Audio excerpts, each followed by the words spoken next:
Hey, horror fans. Once again, it is me, the Horror Miser Monty G. Welcome once again to my live stream. I probably do this now every month or so. I get some of my favorite horror YouTubers together, and this time we're going to talk about Scream 6. And what better person than to talk about Scream 6 is perhaps one of the number one Scream fans. So I call the one, probably one of the Scream queens. It is Lizzie from Carnage Candy. Say hello, Lizzie. Hi. Okay. Thank And you of so much for having me. Not a problem, not a problem. And of course, once again, back has been on the channel for a while. My main man, Mark the Movieman. Mark, welcome back to the channel. Pleasure to be here, sir. Pleasure to be Yes, here. yeah. Where I'm still waiting on Steven from Craven Something Crazy. He must be running late. I have not heard anything back from him saying if he cannot participate or not. So if he comes on, I'll just bring him on in. But of course, obviously, we're here to talk about Scream 6. First of all, Lizzie, Hello. overall thoughts on Scream 6? Uh, I loved it. Yeah, I mean going into it, of course, hesitant. Nev's not in this one. I thought, and I'm sure we'll get more into the details, but I thought with that opening scene, I was very like, okay, what are we doing? What is happening? The vibe of it the first time watching it was definitely different than the previous, which a lot of people said that I was going to. So at first I was like, oh, I'm not sure how I feel about this. But as it went on, I definitely, by the end of it, ended up loving it. And then I actually went and rewatched it in theaters again yesterday because I knew we were going to do the stream. Wanted a little update, and I still love it. So. Yeah. Good, good, good. I figured you would love this one because it has everything that a Scream fan such as you would want to have. I actually thought it was a different take of the opening scene. It was Oh, obviously yeah. much better than Scream 4, and I like the fake out of that one right there. But Mark, your overall thoughts on Scream 6? Yeah, I dug it. It surprised me quite a bit. Now, I didn't mind the Scream 5, which they missed an opportunity there by putting a red V in the M. Still to this day, I I don't know. understand why they didn't do that. Even if you want to call it Stream, you still could call it Scream, but just make the little red V so everybody knows, no, this is actually 5. But anyway, they did it in this one with 6. But Yeah, learned their lesson. They learned their lesson. I but mean, because they could have did but it because Resident Evil does it. It does it in their yeah, title when it comes to Resident Evil Village. Even though it's Village, yeah. it still put it 7. So And yeah, they're actually doing it with Resident Evil 4. So I don't know why I didn't do that with this one. Yeah, I'm not sure, but I dug it quite a bit. It surprised me. There were some issues I had with it. Overall, it was entertaining though, and it's better than I expected it to be. But there were some glaring issues that I had with it as well. Yeah. So, yeah, I'm pretty sure we'll talk uh, about that. I really did enjoy the movie. Obviously, in my review of Scream, I actually believe this is the best sequel they have come up with. And normally, I thought Scream 2 was my favorite in the bunch. As a matter of fact, when I did my rankings, I was really torn between what can I put as number one, either 6 or 2. But if you saw, once you see my ranking video, see what I put up there. We'll talk about rankings overall. But yeah, I really did enjoy the film. It was nice seeing what we call now the core four. I Yeah, I'm pretty sure everyone's. love that. I actually thought it was very decent. I love how they brought that in. I thought all the characters did a fantastic job. Someone's texting me. Yeah. Okay. I thought it was Steven, somebody else. Yeah, I really thought everyone did a fantastic job. I thought they improved on the character development because that was one of the problems I had with Scream 5 because the characters weren't developed enough. Yeah. I think it was a problem because they were focusing too much on the legacy characters. I said, no, I want to see something new, and I really, really love what Radio Silence did by making these characters much better. Yeah, I agree. I feel like the first time with watching the fifth one, I didn't care as much about the new characters until obviously like I watched it more and more and then became more attached. So then by this one I like cared about them. And yeah, I do think they definitely developed that a little bit better. But I do agree. Like first time watching the fifth one, it was just like I don't really care that much about these new characters. When they died off, I wasn't as like attached to them as I was with like this one. So Mhm. See, I'm a little intimidated with such a big Scream fan here. I will say, um, I fully agree that one of the positives, and I was talking about this on another podcast earlier, is one of the things they do right in Scream 6 is they at least make even the smaller characters no one feel just like they're there to be slasher fodder. We get at least enough time with these characters, their chemistry, the dynamic, everything. We get to spend enough time with them to learn about them and care enough to where we don't necessarily want them to become victims of Ghostface.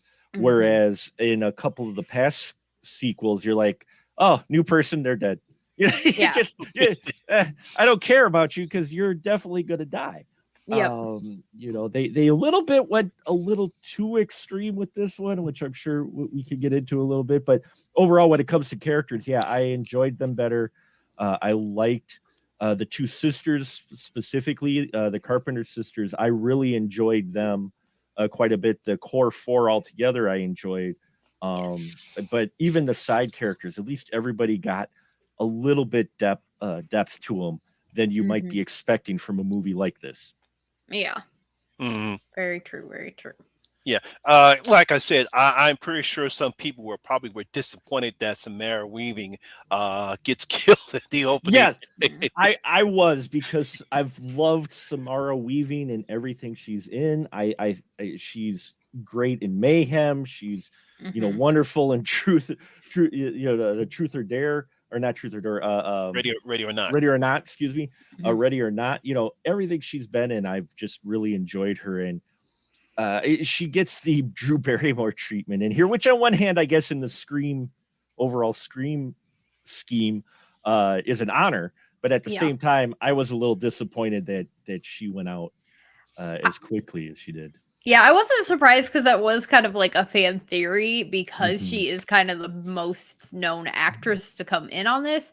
And I feel like it makes sense because if you have her, especially for like horror fans, as like a bigger part in this film, I feel like she could have like easily taken away from like the rest of the characters. And I definitely think it kind of made sense to give her, as you put it, the Drew Barrymore treatment, be like, oh, we're going to kill off like our most kind of well-known horror actress like off the bat.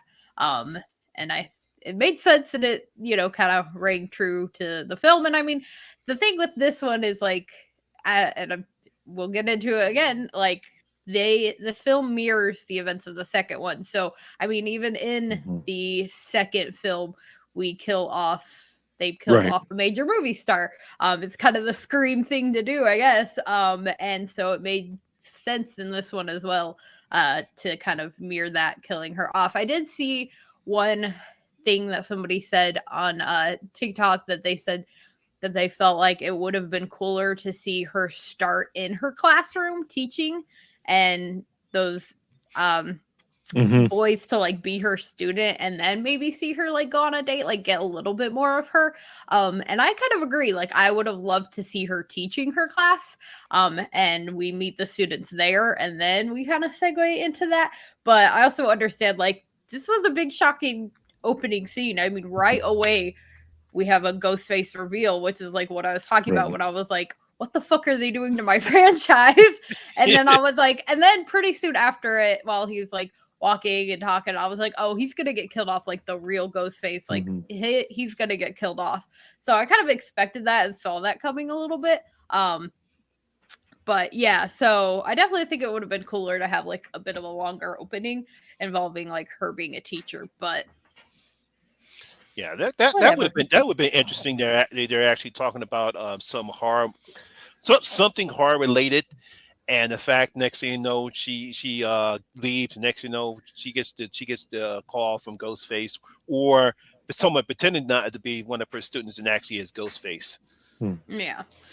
The tough part, the tough part with that though was, they're in New York now, so unlike being in Woodsboro, there are a lot more people in general, and I know it's New York, I get it, but at the same time, the scream she lets out when she's being stabbed, and nobody even stops in the alley to like take a picture to make your commentary on social media, folks, or whatever. I mean, nobody. There were people on other ends of the alley, and she's screaming at the top of her lungs, doing a wonderful scream as she's being killed, making it very brutal. Uh, that was one thing where I'm like, they don't even have someone like looking at what's happening and keep walking, like at least acknowledging people are ignoring it. They just you don't see any reaction from anyone in the way she was. I was just like, oh come on, someone would have stopped and at least looked. Uh, you know, but overall though the opening was solid. And definitely different, revealing right away. I again, the minute they revealed him though, I'm like, okay, he's gonna die, because I'm like, there's no way they're doing this right away. There's just no way. Mhm. Yeah, I mean, it does. Like, yeah, I do agree. Like, it would have been interesting to, yeah, have people like maybe stop and keep walking. But I mean, they do show that it's like it's supposed to be around Halloween, so everybody's like dressed up and everybody's like drunk and loud in New York City, and yeah, people just, I guess, don't stop. I mean, there is that very famous, I don't know who here is true crime fans, but there is a very famous case where a woman was killed outside her apartment complex and like nobody called or anything. And so like I mean, Yeah, it happens. I've heard that that's been done a lot on. Yeah, because it happened sometime in New York. I've heard that before, and that's been done a lot. Not on Law and Order, but all other true crime shows or other um, TV crime shows. They play that theory where the woman supposedly was killed, and everyone was. You heard her scream, and everyone thought the other person was going to dial 911, but no one did. Yeah. Though I don't think any of the Scream films still will beat the opening of 2. I love the opening of 2. Yeah. 2's opening is just is so perfectly gruesome and scary and commentating all of it. I really enjoy Scream 2 opening for sure. Oh yeah, definitely one of the best openings. Oh And I yeah. will say, because Monty brought it up earlier, I am a Scream 4 defender, and I love that opening. I love the opening within an opening within an opening. I think it's hilarious, and I think I like it because it does have like pretty well known actors of like that era and that time. And so I do think that that's like really funny. I like that opening. Yeah, because one of them was, I believe, was Kristen Bell and darn it, the actress from True Blood. Yeah, I know her name, but now I can't. No, I can't come to my mind right there.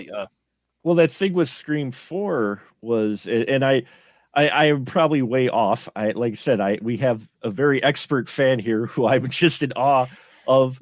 But for Scream 4, the way I always took it was that Wes Craven was actually making fun of the exact thing that he recreated with the first 3 Scream films, and that's why you get that opening within an opening within an opening. He was making a comment about basically what he kind of revitalized with Scream 1, and taking a stab, if you will, no pun intended, at that, and how that evolved into its own thing and kind of grew out of control, and went beyond what it really should have been, kind of into the ridiculousness territory. He was making that commentary on the exact, just like Scream was the commentary on the slasher genre he helped start.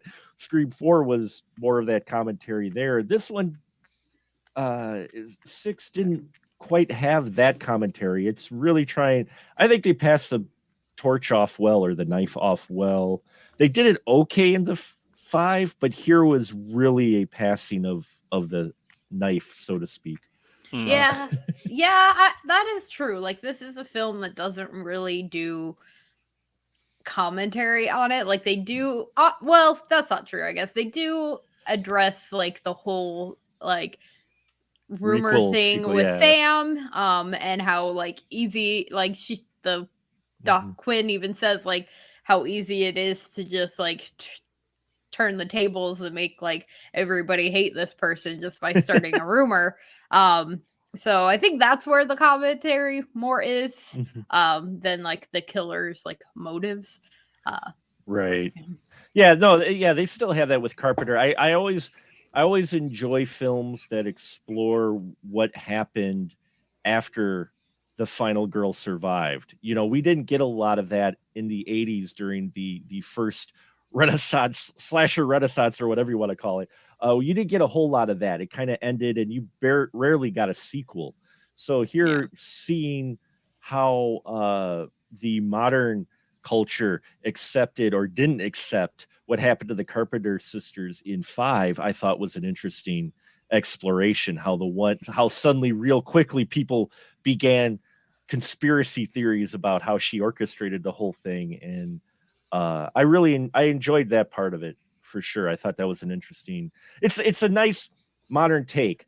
One of the tough things with horror is that there still has a bulk of filmmakers who feel the need to go retro with their approach, continually reference old horror films. And while you do get that in here, it definitely is more of a modern horror film, which is nice to see. I think we need more towards the modern audience than Yeah. continually trying to go back to your homage or to the classic 80s or earlier films. Make it for today's audience. And that's what I think they did here for the most part. I think they're successful. Yeah. Oh, for Oh, sure. And I mean, like that's the thing with Scream is like they always like because it is. I mean, it's always been kind of for like slasher fans for or slasher films for slasher fans, and you always Right. have those characters that are obsessed with horror films. So of course they're going to make those references, but like through characters and not Right. like like you were kind of saying, like not like directly through the actions, but just through like what the characters themselves talk about. Like I was so excited that this is obviously further in, but the fact that and I know a lot of people were hoping for like a little moment between Kirby and Mindy. And Mhm. I loved their little moment oh of yeah, that was like great. trivia with each other. That was so cute. I loved it. I was so I, excited. I enjoyed that scene quite a bit. I think it's funny though, the scream isms, if you want to call them, or the scream tropes that came in here actually were one's parts that felt a little bit out of place or forced versus in past films. I love Nick Cave and the Bad Seeds. That was my final project for my comm class. I made a 14-minute short film that involved a red right hand as part of a music video for Oh, my that's short film in so college. cool. That's uh, awesome. Yeah, because yeah. I obviously like love Nick Cave as Oh well. yeah, yeah. And sorry, I So keep that's saying awesome. Nick Cage, Nick Cave. Sorry, Nick Yeah. Cave. I did that before too. But they reuse it almost a little bit too much in this film. And when you get the rule presenting moment of Scream, it almost took me a little bit out of it because the rest of the film was going really good and almost this. While Mindy gets to shine, and don't get me wrong, I love the actress and I love the character, but this moment almost felt a little forced for once to where I almost wish they hadn't done the rules scene of, well, we're in a requel legacy sequel now and legacy characters are up. That whole scene felt a Yeah, little out of place. but the thing I do kind of agree with that you there. But I mean they had to have it, but if you Well, yeah. think about it, like because that scene again, it's mirroring Scream Mhm. 2, where they're out in public, and they're talking about everything, and so that's kind of like they're like out in the park moment, Sure. and we get like a later on one, but that whole scene of them sitting around discussing it really mirrors the scene in In Scream two, 2, yeah. even though obviously Brandy R&B, but they get like a phone call and stuff, but I think it's supposed to mirror that scene. Right, So yeah. The funny thing is because I remember the time when you were on the horror hangout screen with my good friends Jen and Christian from Jen Review in the Grave, and you know that Christian he does not like Scream at all. As a matter of fact, he does not like Sidney Prescott at all. He actually truly does like Scream 6. This is the first time. interesting. Okay, you're entitled to your wrong opinion. No, Yeah, so if you actually see Jen reviews from the Gray's review of Scream 6, you actually see Christian will actually admit that he actually does love Scream 6. I just want to bring that up Nice. That's because Jen perfect. is in the chat, so I just want to make Ah. sure because as one of the things that we was when we found out, I think it was sometime last year that we found out from him that he does not like any of the Scream franchises. He doesn't like Sidney Prescott. And I just cracked up laughing. I said, "Ooh, you just said a lot of Scream fans right there." Yeah, But he did actually does love Screen 6. So Jen, that's Christian, this is me letting everyone else know that you love Screen 6. funny. Yeah. Yeah, well, the thing with Scream 6 is it hits a lot of great things. It does a lot of things right that a lot of other horror films kind of miss when trying to do slashers. But there's also some tropes in here or things that go way beyond what we normally get. And again, now that you mentioned the mirroring of Scream 2, I'm seeing it more and more as I think about the film in my head, just how much they do. But there's suspension of disbelief which you have in slasher films, and you can forgive some things. There's a Yes. few things in here that I don't know if we want to get into that went a little bit too far for me as far as trying to let it go or accept, okay, we're doing that because it does everything else so right that when it does stumble a bit for me, it stumbles hard. And it's with the stab. It's with this film should have a higher main character body count. Very In all true. honesty, it should definitely have a higher main character body count. And if anything, that was my one disappointment with it was, and why I took off a little bit for my rating was the fact of, it's following that legacy trend. So in the first one, in 5, Dewey, who actually gets his, no pun intended again, his due. I love what they did with Dewey in Scream 5. I thought his story was great, and they give him a fitting kind of ending. Mm-hmm. Here we get Gail, who puts up a badass ending as well. And I'm like, yes, that is a great way for her character to go, Go. Yeah. go. Mhm. And then they throw in a sentence near the end of the film going, oh no, she's gonna survive. I'm like, no, no. Yeah. It sounds bad. I like the character Gail quite a bit and what they've done with her, but at the same time, I'm robbed. Just like them getting you connected with all these characters, yet more of them survive than they probably should have. And it kind of robs you of that emotional investment or that impact because pretty much, everybody, if you take a stab gut in this Scream world, you're fine. You're good. Yeah. Don't worry about it. In fact, you could go running down the street and coming from the hospital and help your friends Right. with, you know what I mean? Yeah. And again, I like the film, but Yeah. And I mean, I think maybe with Gail, it's maybe they're wanting to keep like one more character around. I'm not sure. Or it's just the fact that I think a lot of people expected her to die in this film. Because we obviously knew Sydney, I Sydney, can't talk, yeah. wasn't coming back. And so I don't know if it is just like it'll be too obvious to kill her off. I'm not really sure why they decided that. But yeah, I mean, I do kind of agree with that. And I think like because a lot of people have talked about Chad, but I mean, he's kind of like the Dewey, I think, Right. of the situation where it's like he's how many times is Dewey freaking stabbed? So like I it makes sense, I think, that Chad could live because Dewey has to or had to a point. Well, And yeah, and so Chad gets turned into a siphon, though. Come on, he for gets turned sure. into a colander. Yeah. I just like what bothered me both times watching this is when Tara takes off like his oxygen mask to kiss him and then she's like, "Oh, you need that." I'm like, "Well, no shit. Don't take that off." Like he should be like on the verge. Like he should be like near death and then yeah, like bring him back. Yeah, But because Yeah.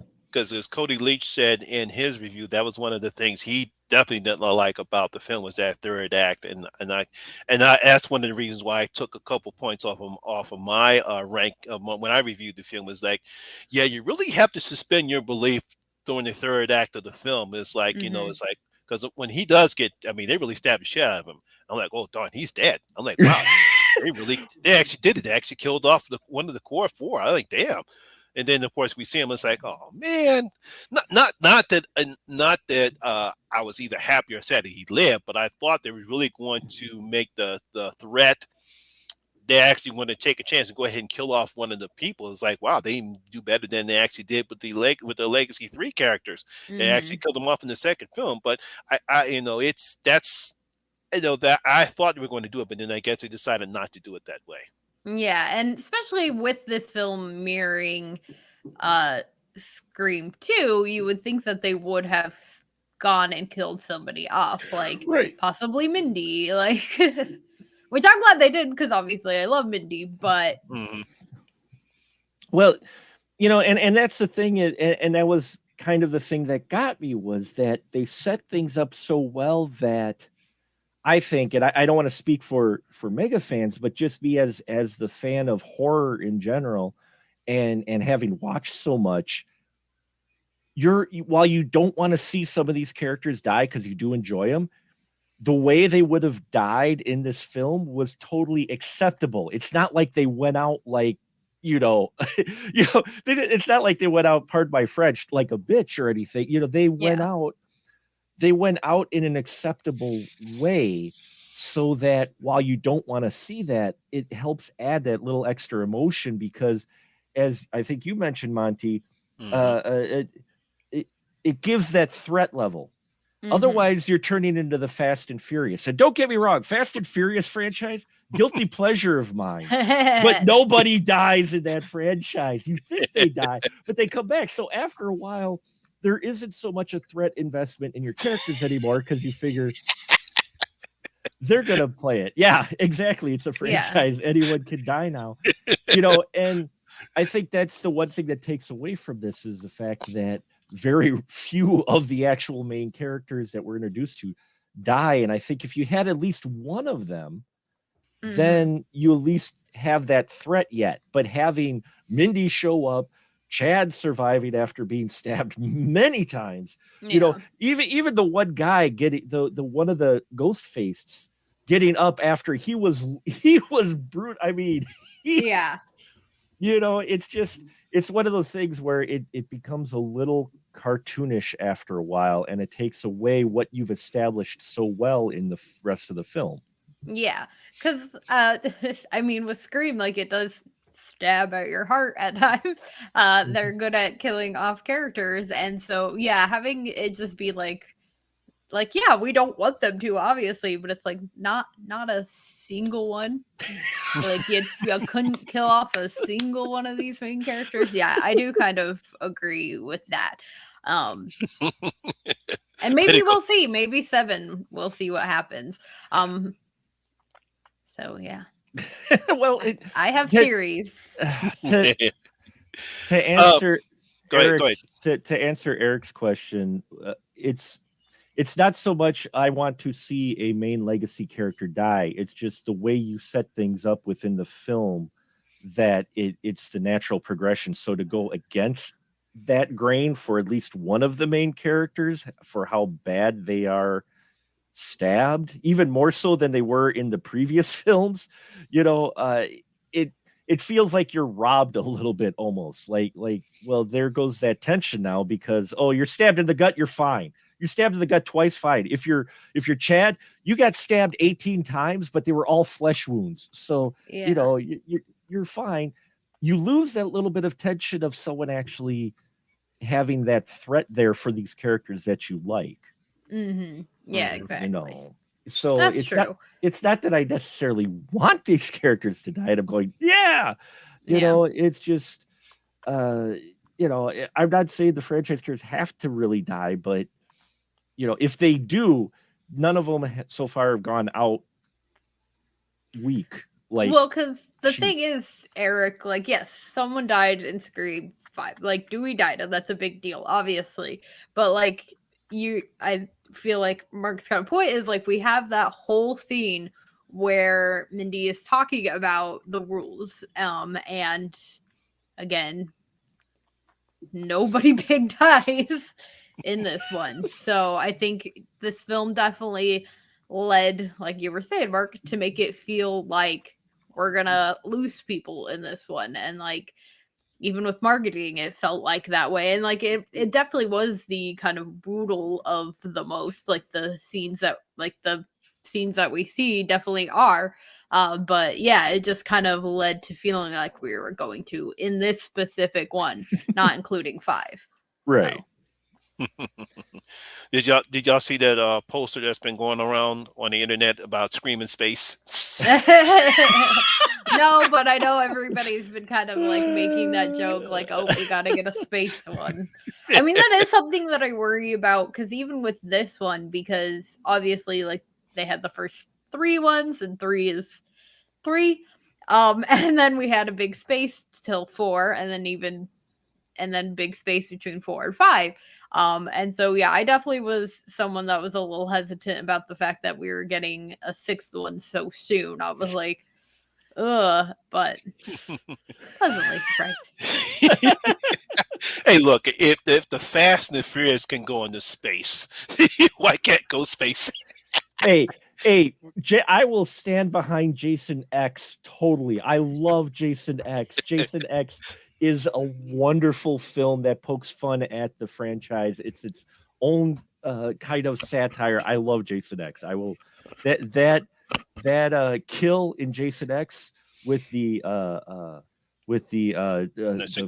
freezing Liquid his first nitrogen. kill, liquid Yeah. nitrogen. Mm-hmm. One of the best kills I love, because it shows Jason he wakes up, he looks at what he could use as a weapon and uses it. You know, ghost space. There you go. Yeah. You're killing me now, Eric.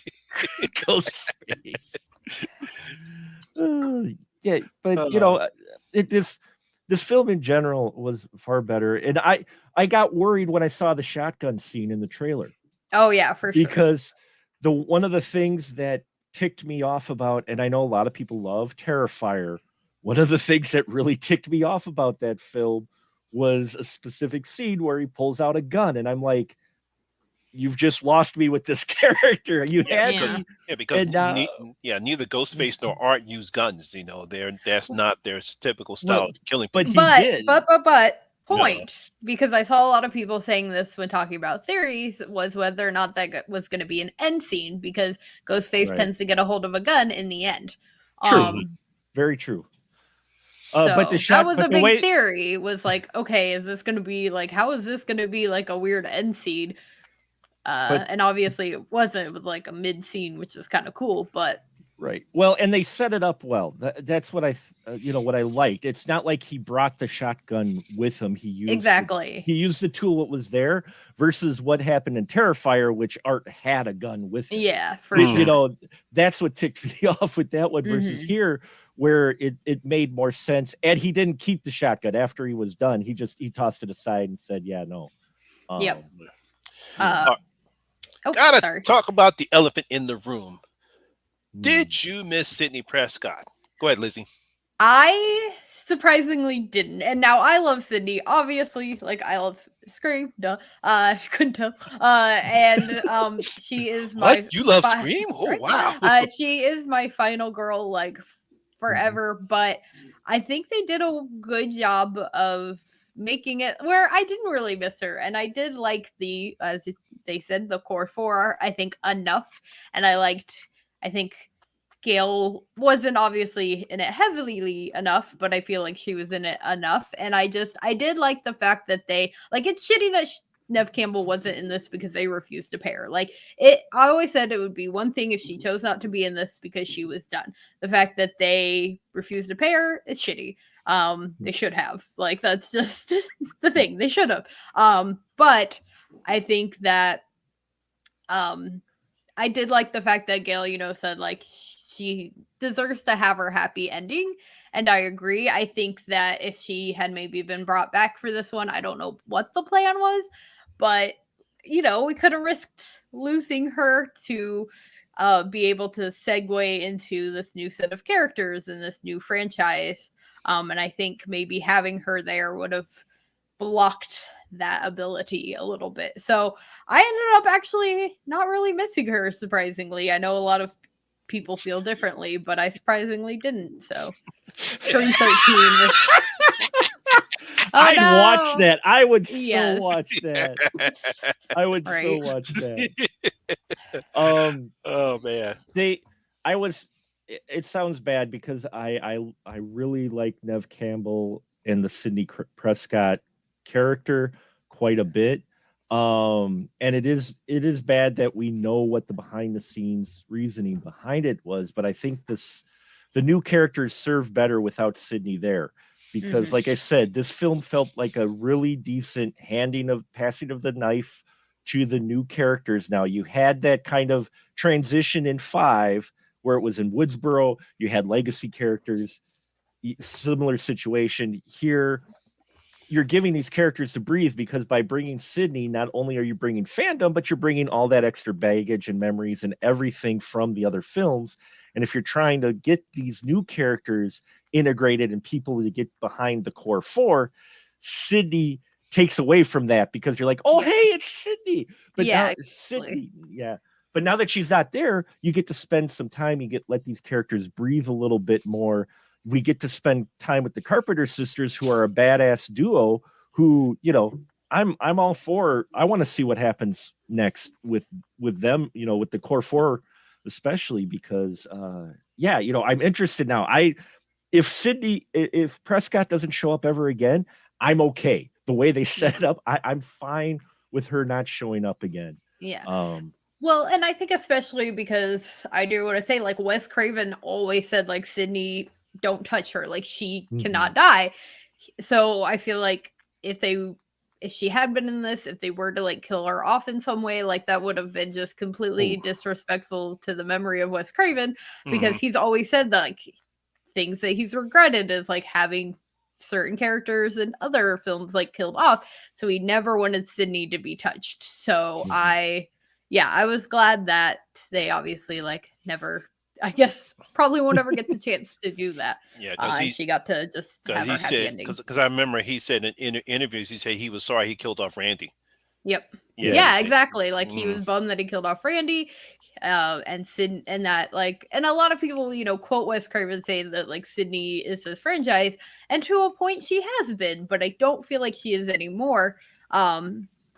So it's good to pass it along. And I do want to talk about one thing is with, obviously, like, the Carpenter sisters, and I know there's been there was a lot of drama with the actress that played Sam and her acting in the 5th one. And I did agree, like, obviously I didn't go on the internet being like, because I'm not an asshole, but I do agree, like, she wasn't the greatest in that. She did a fucking phenomenal job in this. Like, I think, and some of that may have just been writing. Like, I think that she did such a good job in this, maybe better script, I'm not sure, but I guess they did, like, an interview. I saw somebody talking about it, but where the team behind it, I don't remember what they're called, but the writing directing team behind this had said that kitchen scene where she said, like, it sucks to be hated this much, and Chad says nobody in this room hates you, like, that was, they said, was actually really personal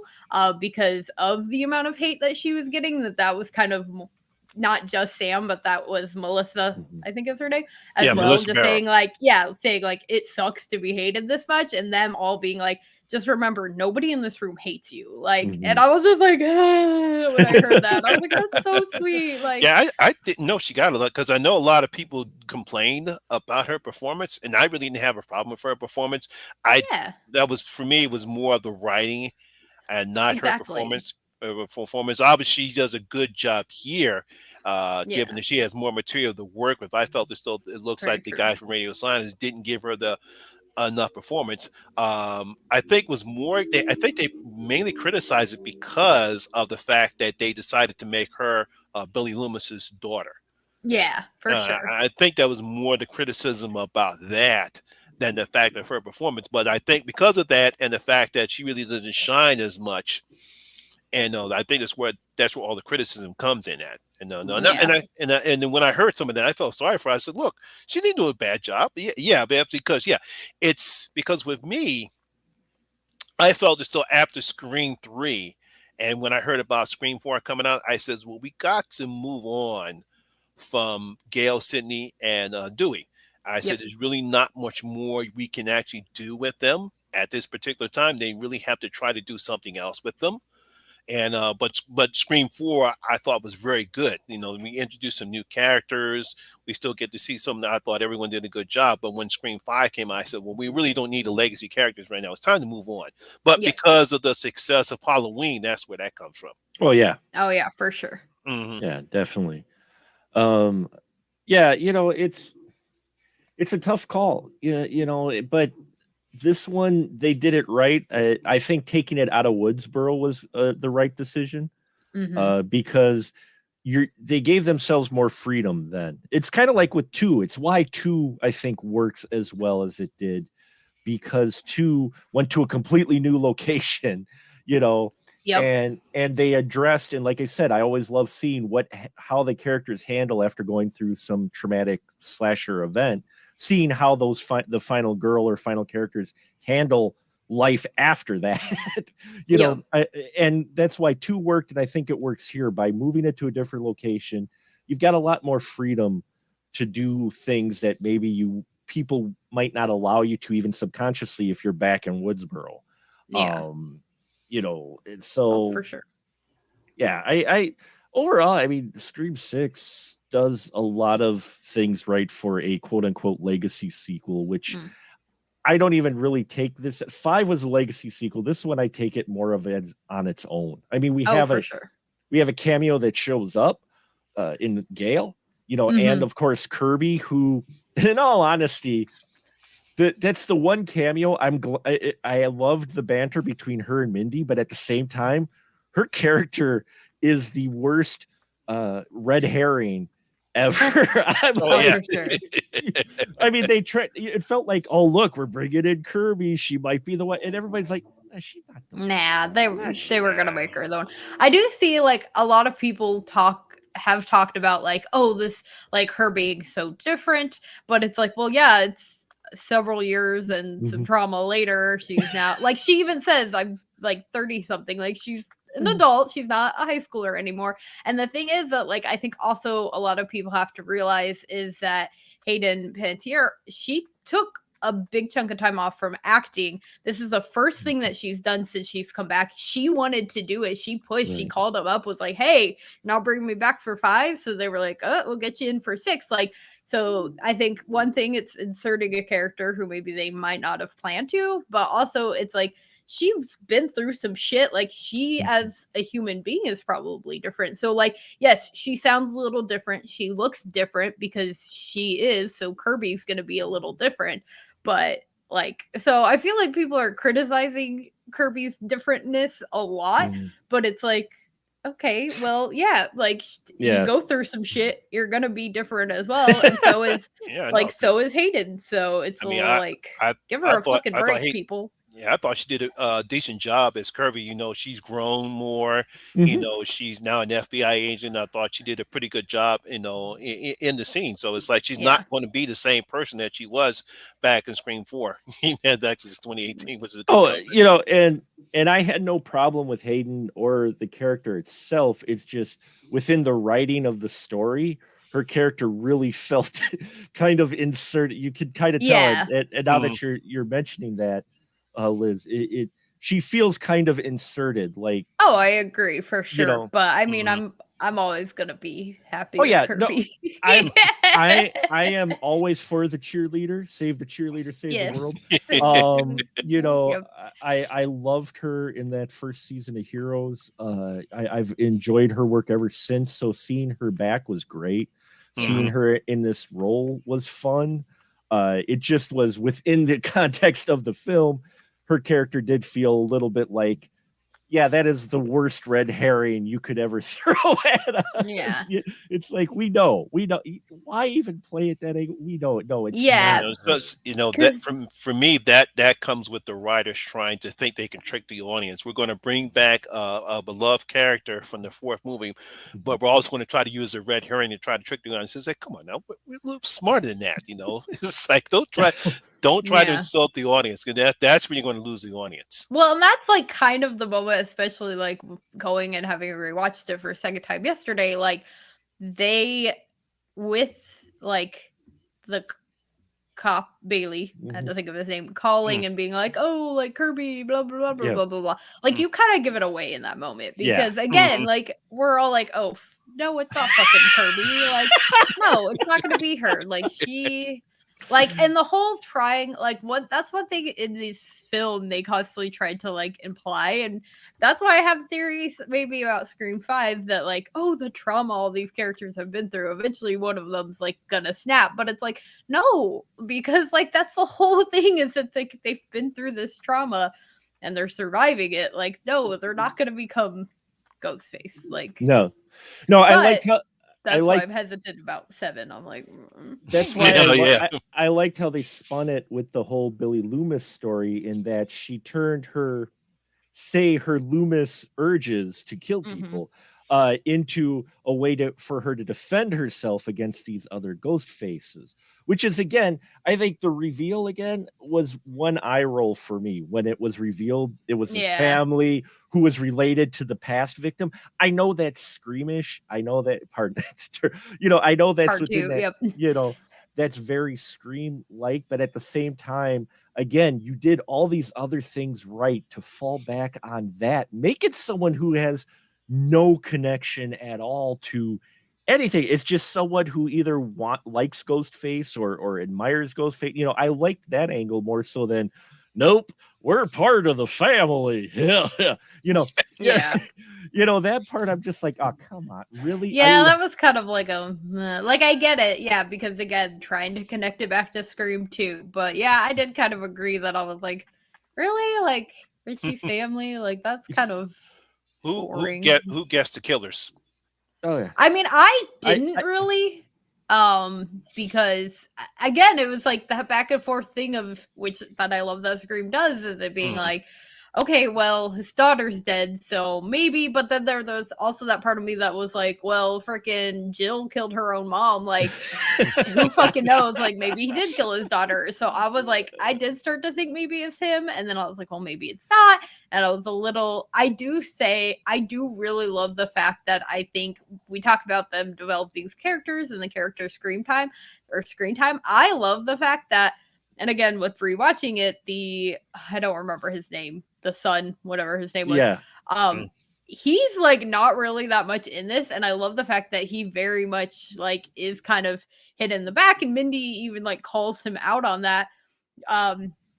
Because like, oh, you don't expect him because he's this quiet character, and I really didn't kind of expect him. Like, I just thought, okay, like he's just some side character who maybe will be killed, maybe won't. Like nobody gives a shit about him. So when he was revealed as one of the character or killers, I actually was like a little surprised. But then I was like, God damn it! I feel like I should have called it because him and Richie like do kind of look enough alike that I'm like I could see that. Like, for me, the tell for the cop was exactly that moment you mentioned about him going, oh, I just got the call from August. Kirby was disbanded from. I'm like, dude, you're in on this. Yeah, you're in on this in some way, shape, or form. I'm like, you're in on this. And I kind of suspected the quiet kid just before, because the subway, even on the subway, they try to play it off that it wasn't him. And then you're just like, no, it's totally that kid now. You kind of suspect him just before the train ride where they get separated, and then while they're on the train, I'm like, oh, he's totally just going to kill.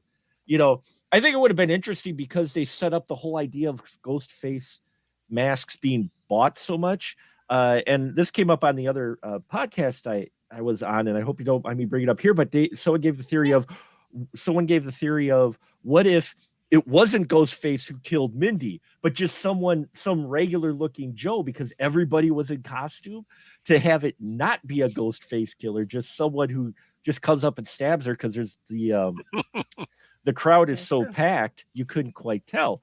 You know, maybe do something like that. And then there's always the very controversial idea of, you had all this controversy in the background. Oh, Nev Campbell's not going to be in it. Oh, Nev Campbell's not going to be in it. What if you had a single ghost face and at the end pulls the mask off and it's Sydney? No, I'm sorry. No, like I said, no, they cannot become killers. Like that would have just ruined it. I would have been like, "Fuck this franchise, all coming down." No. But no, I don't think that we could do that just because it's Cindy. Like all she's been through. I know.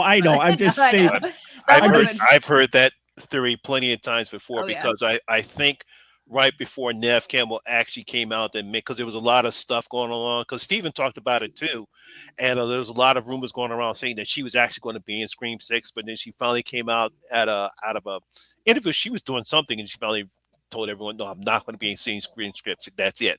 Plain and simple. She Yeah. actually said, So I knew that was not going to happen, and there was a whole bunch of theories going along like that. Oh, for But yeah, sure. I did pick Ethan. He just seemed like the type of the hide in plain sight. So I said Well, I picked. and with that hiding in plain sight, sorry, but people have pointed out, and again rewatch it, it's like, God damn it, his jacket, like at points it's turned in, like you can see the inside a little bit, and it's plaid. And I was like, God damn it. Yeah, it's I did not expect her roommate to be it, and I kicked Oh, for sure. myself. I kicked myself because they pull a Sixth Sense on this. Oh, they yeah, they for sure. literally pull the Sixth Sense of where we just cut to the scene and he says, "Oh, he's sad and they're taking away the body," and you're like, "Okay," just like in Sixth Sense, he just went to 6 months later. Never connecting. Wait a minute. So her being the third ghost face. First, I liked the idea of the third ghost face, Mhm. and her being it was a bit of surprise. But then I thought back on it, I'm going, duh, of course. Mhm. But the three ghost face, I think, is an interesting imagery that they have on here as well. Yeah. But there are a few tells, for Oh, for sure. for at least Ethan. Ethan for sure. You're just like, yeah. He's a little weird. Yeah, thanks What? for stopping by, Wayne. why Yes, why thank you. why do you still have Ethan around? Right. Well, and Wayne did point out like why he saved Mindy. That is definitely like, I think a big question a lot of people have. That definitely makes sense. But I mean, what were they gonna do? Like they couldn't have him just like walk off and leave her there. Like so, but yeah, it doesn't really make sense, I guess, for him to save her unless he was trying to like cover up that. Well, yeah, no, it was was- part of his cover, yeah, yeah, sure. for sure. Mhm. But I want to talk about that train scene Mhm. because the fact that we had like the first teaser trailer of them being on the bus, the way that they edited that for that teaser trailer and for the Mhm. trailers in general to make you think that they're all on the train together and then she ends up being pulled apart, I was like, what the fuck? Like that was so cool to me that I'm like, the way that they like edited that to make you think that they were all gonna be together and being like stalked by Ghostface on there, and then it turns out that she's like torn apart. I loved that. I was not Yeah, that was expecting that, and that was really cool. that's good credit. It's good marketing, good editing, Oh, how for they edit sure. how they edit the trailer, and then when you actually see the film, it's like, wow, this is great. Yeah. I'm really impressed. Really impressed. Yep. So, one of the things I want to talk about is once again Sam's relationship to once again we see Street Ehrlich once again make another appearance in the film. What's going to happen to Sam? And is she still going to be haunted by the fact that she's a serial killer's daughter? Yeah, I definitely thought that that was weird, and I understand that they have to like have a way to bring her into this franchise. And I did see people pointing out like, oh well, it doesn't make sense that he would like have like cheat on Sydney or have a relationship with someone else because he is so upset about his mom. But I don't really agree with that. I think he can be mad about his mom and still like do shitty, shady shit. So, that I don't really agree with, but I definitely thought it was weird. I definitely thought like the hallucination bit was like kind of cheesy. I wasn't a big fan of that in 5. I'm glad that they kind of limited it until like that end scene with this one. Cuz I wasn't like a big fan of that kind of part. And I've been saying I have my theories when it comes to Scream 5 or Scream 7. That maybe because again, if we're tying it to previous films, the Scream 3, Sydney's step brother or half brother attempts to kill her, and Tara and Sam are half siblings. So who knows? Maybe if that'll play into it somewhere. But yeah, I'm personally not like a big fan of that, but I understand like they had to have something to tie her into the film. So Yeah, it looked better in this one than it did in the 5, the ghost yeah, part for sure. with Earl Skeet. I didn't mind that. I thought, okay, that's a little bit of a trope from the films that have inspired the Scream franchise. I'm okay with it. Like I said, I enjoyed the fact that they used it limited here, and they had him turn it into a positive to defend themselves from the other killers. And I don't mind that going forward. I think it would actually do a disservice of you finally kind of cutting the cord to the first 4 films by the time this film is what it does accomplish, to have it be the sister, to have it be her be the killer in the next one almost would deflate everything you've worked to build up to from 5 to 6 to then now 7 obviously is going to be coming out. I would love 7 for the Ghostface killer to be someone not connected to anything. For sure. Like, I'm all for it. I don't mind the obsessed, and especially nowadays, like you said, true crime fans or whatever, with an obsessed fan who just is no connection to Woodsboro, no family members, no nothing. They just want to be the next Ghostface. And in fact, I thought about this. I'm like, what if you make it kind of like a road trip and you find out the Carpenters have been going from city to city looking at people who are trying to copycat Ghostface? Oh, that could be cool. And going along the ways until they meet someone who is Ghostface, and it's Sydney. No, I'm just kidding. No, no. No, just kidding. But just someone who is completely not connected in 7, I would love to see it just be some kind of obsessed true crime fan or someone like that, rather than someone else connected to someone in Woodsboro. I agree, and I do, but also, like you said, you would have to go a true crime route though, because Scream 5, we already have the obsessed fans, so it would have to be somebody that maybe isn't necessarily obsessed with Stab, but maybe just with serial killers or becoming one. Wants to be famous, so knows that he could become famous through this. Right. Furry children, no fighting. Sorry, my cats were like, yeah, I thought it was a cat. yeah. So yeah, sorry if you can hear them in the background, but yeah, it would definitely have to be like go a bit of a different route, but I think that could be a very cool route.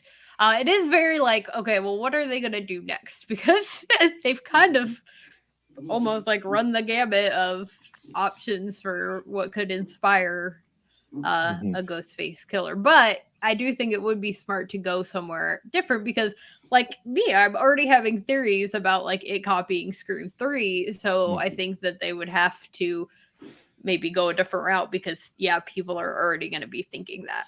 Yeah, because that's somewhat similar to what Deborah Voorhees' film 13 Fanboy, where an obsessed fan of all the Friday the 13th film decided to stalk and kill all the people who started in the Friday the 13th film. Cool. So that was an interesting. I thought that was an interesting concept that Deborah created when she made 13 Fanboy. Yeah, pulled taking a similar route to New Nightmare, which a lot of people attribute as being one of the better Friday Nightmare on Elm Street films, which it is.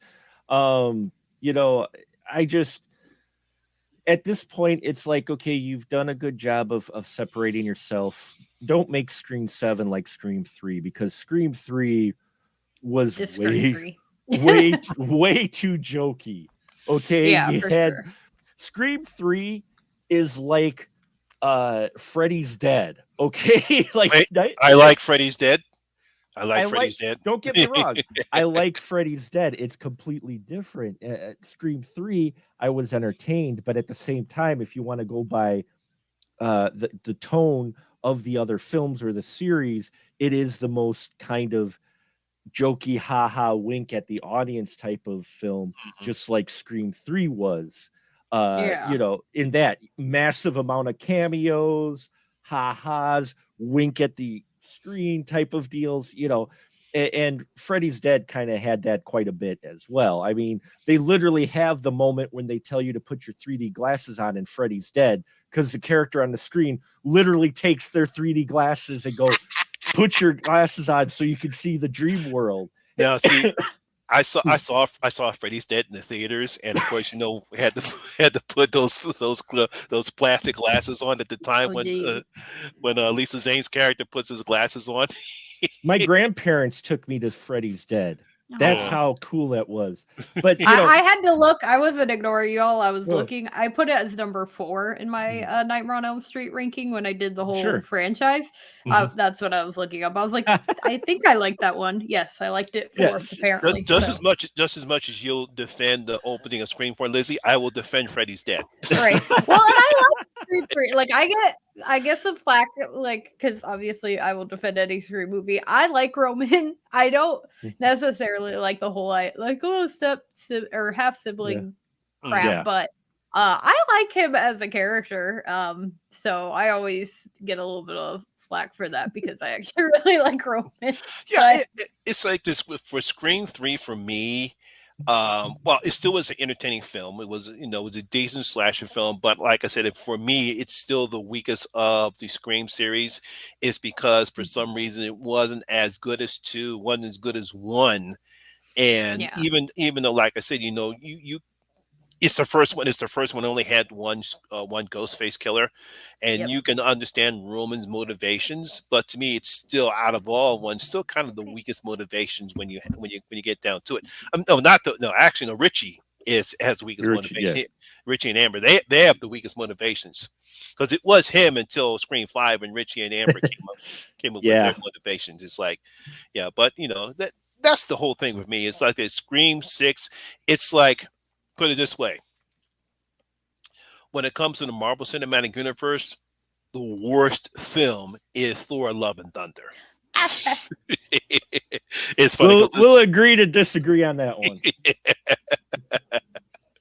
yeah, yeah. So to me, that's what I would figure. It's like this. Even though Scream 3 is still a good horror film for me, but when it comes ranking the Scream series, I still call that the weakest of the franchise. Oh yeah, for sure, definitely. Yeah. Mark, how would you rank the Scream series now? Oh, that's a tough one. Well, 1 still at the top, and it's tough to rank 2 and 6, but they're kind of tie for not trying to cheap out, but they're both very similar. But I enjoy both 2 and 6 evenly. I would probably put 2 just above 6, but they're pretty much tie. And then 5, 4, and 3. All right, Lizzie, how would you rank the Okay, Scream I series pulled now? it up. I figured that's what you were doing. Yep. So Scream 4, Scream 5, Wow. Scream 6, Scream 2, and Scream 3. Wow. Oh, wow. Yeah, I like Scream 2. It's been a while since I've actually watched Scream 2.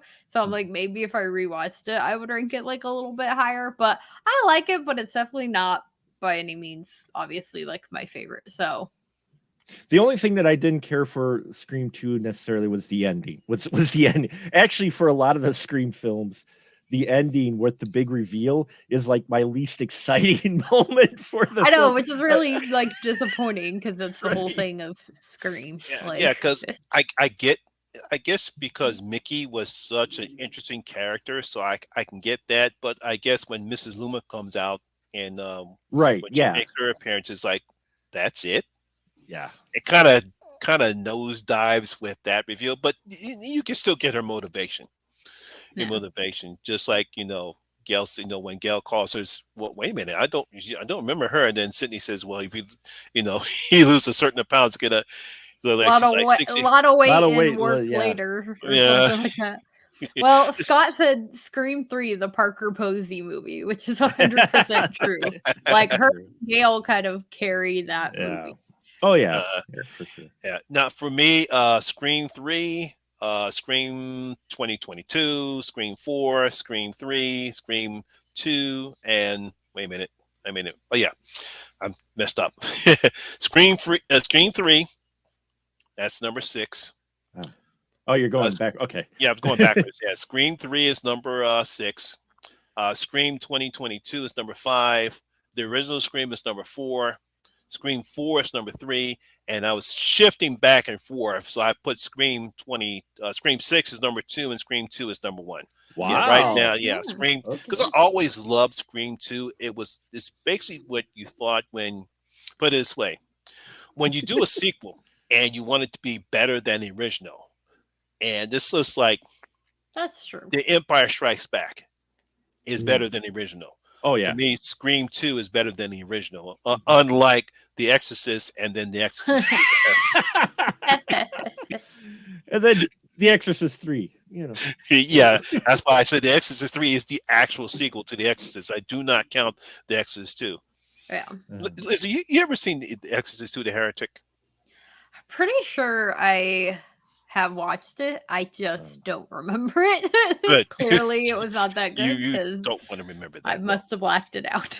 Yeah, you're good. You're good. You're You're good, not yeah. missing a thing. You're not missing Yeah. anything. I had to watch that again for Night and the Deadly Venoms, because we always pick a movie for somebody to watch that they don't like, and then we had to Ah. review it. So I had to Nice. sit for that. Oof, man, I don't like to use the word hate in any movie because that's a very bad word. True. But that's one movie I dislike. Oof. Nah. Yes, dislike. It is like, yeah. So, last thing we're going to talk about. Bless you. Sorry, thing was- allergies are through the roof today. It Oh, suddenly yeah. went from very cold to warm here, so it's like, ugh, gross. Anyway, Yeah, trust me, I know how you feel. So obviously, we've actually touched on it a lot. Obviously, we all know Screen 7 has been greenlit. So obviously, what do you guys kind of expect they're going to do for Screen 7? Go ahead, Lizzie, you start first. well, I kind of gave some of my theories, wondering if maybe one of the sisters will be involved in some sort of way. But I feel like, again, that's just them trying to make us like think that and feel like they definitely tried to make us kind of think that with 6. So I don't know. Like, that's the great thing about Scream is it is a whodunit. It's a mystery. You never know where they're gonna take it. I don't think any of the core 4 will be involved, or Gale. But yeah, I have the theories that it could be one of the sisters, but at the end of the day, I don't really think it will be.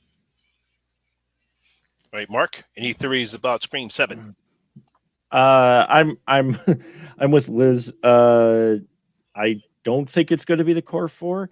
I think it would be interesting, and it would be very Scream-like if they made it so it wasn't Sam, but it was Tara who ended up being the killer. Everybody Oh, for thinking it'd be Sam, but it ended up being Tara. But then again, and please don't take this the wrong way at all. Jenna Ortega is not exactly built to be a ghost face killer. She's not exact. You would kind of Yeah. tell. You could kind of tell it was her because she, as far as height and just her, you'd be like, no, she's not. Yeah, but everybody said that But- about Amber too. True. No, I'm just saying though. I'm just Yeah. saying, but it would be Scream-like to make it so that it would be Tara, not Sam, and so you have the battle of the Oh, for sisters sure, at I the end of agree. 7. that would be the easiest way to go. Mm-hmm. So they might pull that. They might make so there's three different theories. One, they make Tara the killer instead of Sam, so they're like, haha, look, it's actually the other sister, because she's been through a lot too. So it could be either one. They do make Sam a killer, but she doesn't realize it, so you got some dissociative disorder going on there. So she is running and she thinks she's, the ghost killer's out there, but she's actually the ghost killer, but she doesn't realize it. They could play something like High Tension. Kind of like High Tension. Yeah. Wouldn't be a fan of that, but they could. No, but I mean that's a direction they could. No, for sure, I agree. Yeah. Or they'll take the Saw route, in which case they will dig some sub character from one of the other films that suddenly comes out as being the ghost face killer. Someone who had one line in one of the previous films that suddenly is the main killer now, which is like kind of what you had in the later Saw films, to where you're like, wait, where was that killer? And you had to go back. You go, oh, they had like one scene. Okay, yeah. But very true, very true. So they could take those three avenues. Personally, I would like them to see just someone who's not connected at all from the other films, a brand new Ghostface killer, who, like I mentioned earlier, is maybe into true crime, but that's it. That's all. I would love that, because that would also be a separation from the other Scream films, and have everybody suspecting each other when it's none of them. Oh, for sure. Yeah. One of the things I thought they were trying to do in this film, I don't know if y'all ever saw The Following, Kevin Bacon's TV show that came out a few years ago. I would love to see a cult following of Ghostface, where it has no connection to anybody whatsoever. It's just this particular, all these people just love the Ghostface killers, and they all decided to become this cult, and we don't know who the killer is, because it could be a whole bunch of them. And I'd love that. I'd love that route. True. That could be cool too. And they would take it on a nice scale that would feel natural, because we've gone from Woodsboro to New York, and then from there you go cross country to a cult of Ghostface followers, So that's, I'd like that. I wouldn't mind. Yeah, that'd be interesting. And then in Scream 8, they go into space because they're on the space station, and one of the people is from Woodsboro, and they happen to be, their last name is Prescott. They're the Prescott astronaut. And well, I gotta ask, anybody here how y'all feel about the whole possibility of Stu? I think they confirmed pretty well in this film that he's dead, but there's people still just holding on for dear life.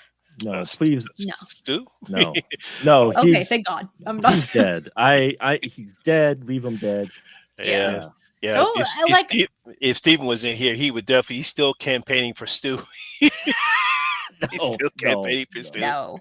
I mean, I love Matthew Lillard, but no, Stu be dead. No.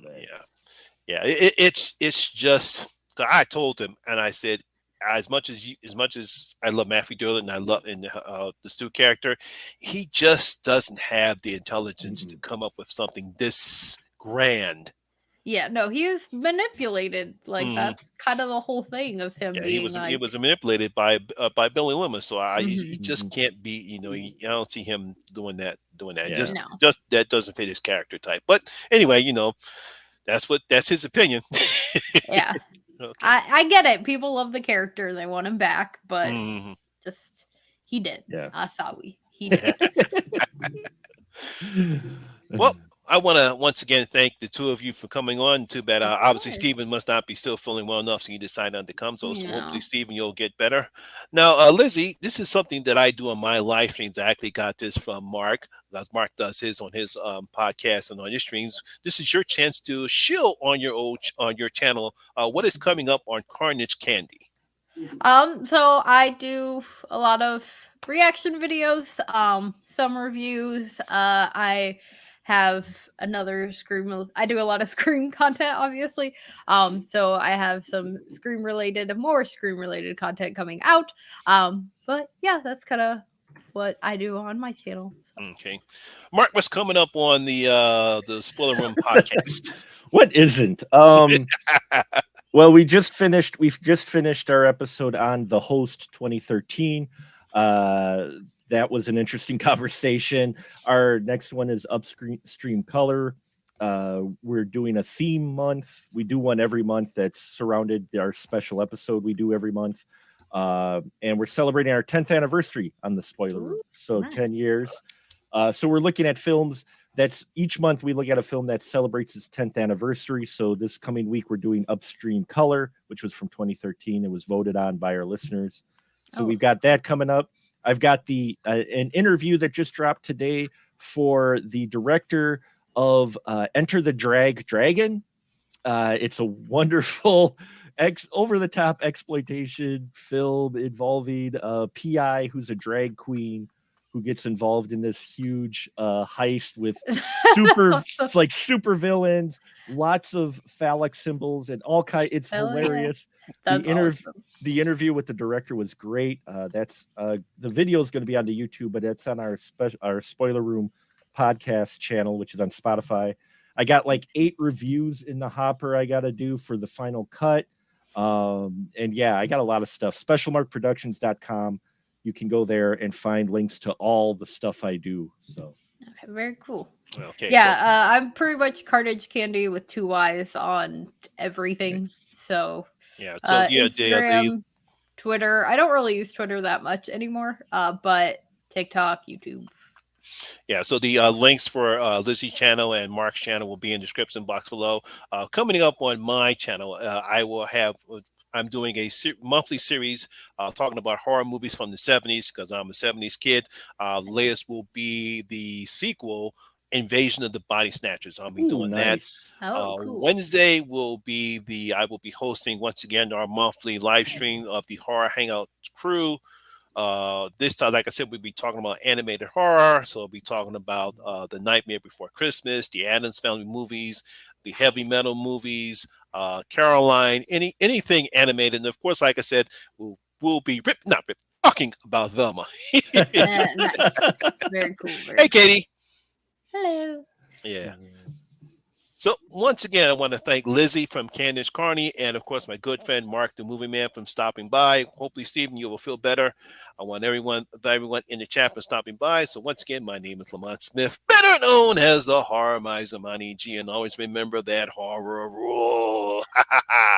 All right, guys, y'all stay safe out there, and good night. Bye.